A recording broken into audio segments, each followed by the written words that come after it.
Did you see the placard down there on your way in? Right, as soon as you stepped off the elevator. Oh, do you mean the one that was like recognizing the manager who's been there for like 20 years? No, right beside that one. It was the continental breakfast.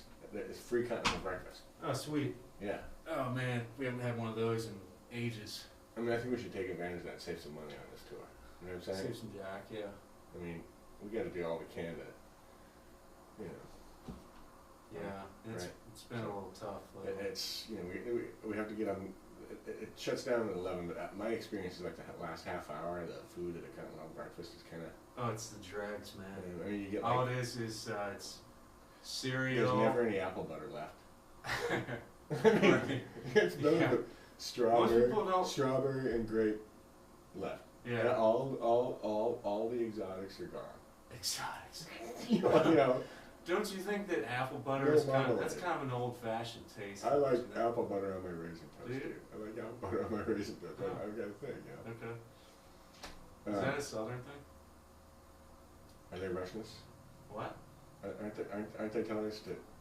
Do we have all day? Oh, well, yeah, I guess we should get to it in a second here, but What were you talking about, the Russians? I didn't say anything about Russians. Dude, we were talking about jams and jellies. Yeah, I know, strawberry and grape. But see, I don't care so much about the jams and jellies. My thing is like, there's got to still be some of the hot items left. Okay? Jalapenos? Yeah. Right. You know what I'm talking about, man. He's talking about the French and toast. the eggs and the bacon. And the French toast. And those are always gone after the first hour. All right, so let's get up tomorrow morning. Get down there by like say, whatever, 8:30 or 9. All right, that's a good plan. But if we rush through this set, if we could just like totally just crank it out, then we can try and like hustle off. Marty's on it. Marty, you're on it, aren't you? I was gonna go and get us like styrofoam. No, tables. as long as Okay, Oh, yeah. All right, let's play, man. All right, here we go. All right, But don't forget about the Ramada. go ahead. Okay, Okay. I got it. You gotta talk up Ramada. Hi, everybody. I'm Dale Johnson, and this is Gerard Cox. We're the Winchester House Band. We're broadcasting live from the Springfield, Illinois Ramada Inn, room 512B, generously donated by our sponsors, the Smith family of fine fertilizers, specializing in dung beetle dung fertilizer. It's been a fantastic Memorial Day. We'd really like to thank the people of Springfield. We've learned, that this is where Lincoln's buried in his tomb. Yeah. Right. There's a big monument here. Yes. There's tons of stuff named after Lincoln in this city. Right, and that's where he's buried in the tomb there. Right. Yeah. I don't think it's really funny. I mean, Well, what's his tomb? What's so funny about that? I'm making a joke I don't about get you. Grant's tomb. Is there even a joke about Grant's tomb? Who's buried in Grant's tomb? Who is buried in Grant's tomb? See, nobody knows who's buried in Grant's tomb. Okay, all right. Okay, anyway, I didn't know about getting that. back to the point, we'd really like to thank our sponsors, the Phillips Family of Fine Fertilizers, for providing the funds for a project that we were inaugurating. I think that's the proper word tonight. We inaugurate. Yeah. We already.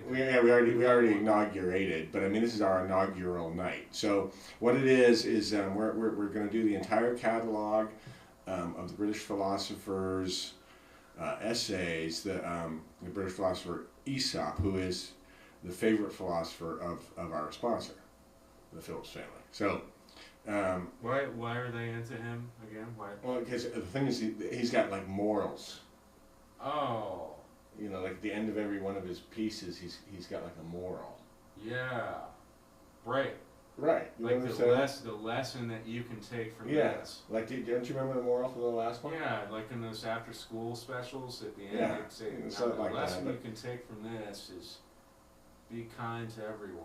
And that's the thing about Aesop is because he was such a master with English that he can spell it out where everybody can understand it. Yeah.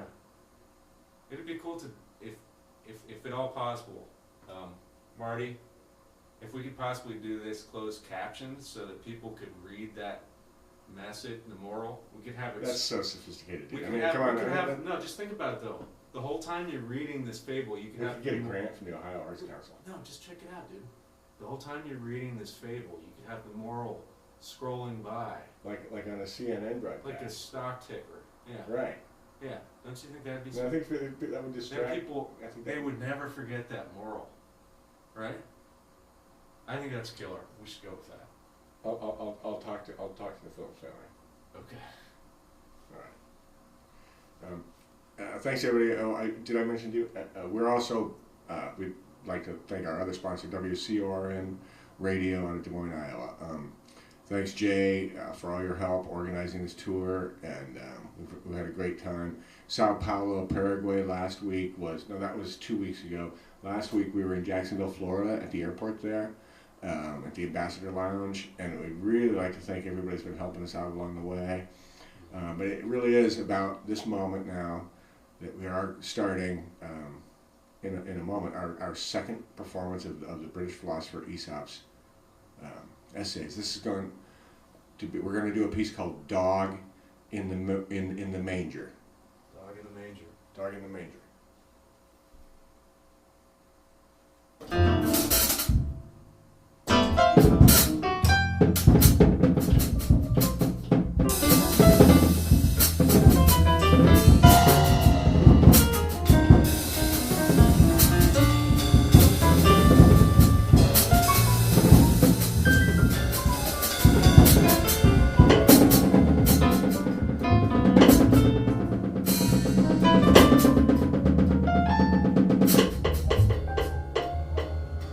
Dog, looking for a comfortable place to nap, came upon the empty stall of an ox.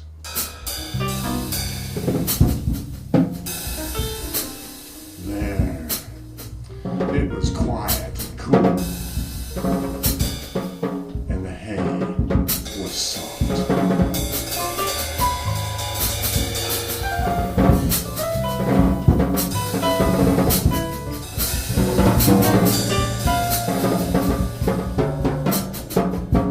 The dog curled up on the hay and was soon fast asleep.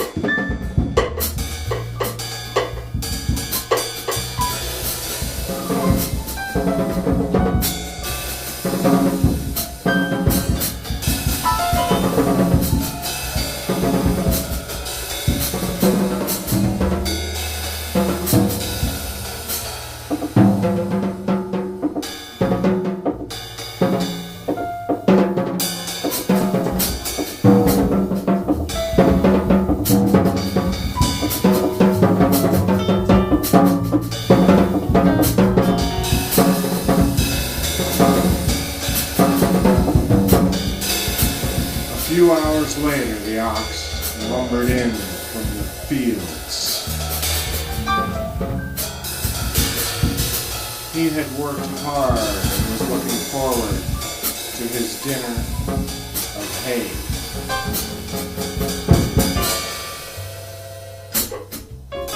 His heavy steps woke the dog.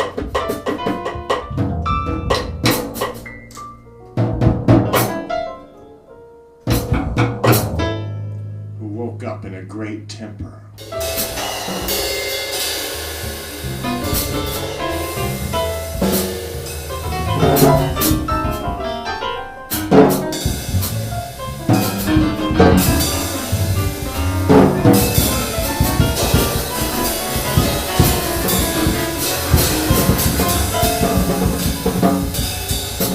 As the ox came near the stall, the dog snapped angrily, as if to bite him.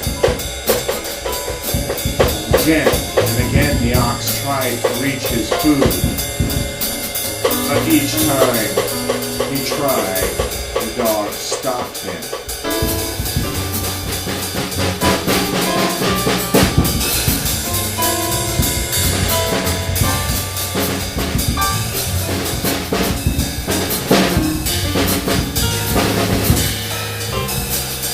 At last, the patient ox spoke up.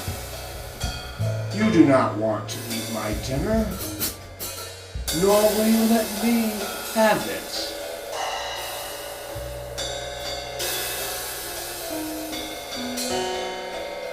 I fear there are always those who begrudge to others what they themselves cannot enjoy.